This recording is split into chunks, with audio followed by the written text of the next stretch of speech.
थापा हो। म कक्षा 5 फेमिङबाट। हाम्रो विद्यालयमा कार्यक्रमहरू डियर टाइम र ह्याप्पी डे हुन्छन्। मैले पढेका किताबहरू लहनको भैँसी, चङ्खको बुद्धि, टुसा खाने मुसा, आई क्यान डु। त्यहीमध्ये मैले भन्न गइरहेको छु चङ्खको बुद्धि। चङ्खको जात सकिएको थियो। उनी बैठकको ठाउँमा बसेर टेलिभिजन हेर्दै थिइन्। चङ्खको आफ्नो हातमा लिएको रिमोट चङ्खलाई हान्न खोजिन्।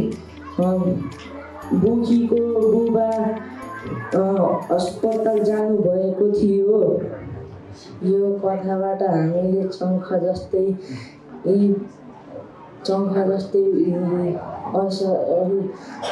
असर गर्नुपर्छ। Thank you. एकदम राम्रो मिहिनेत। अगाडि आउनै मान्नु भएको थियो। एकदम राम्रो प्रस्तुत गर्नु है।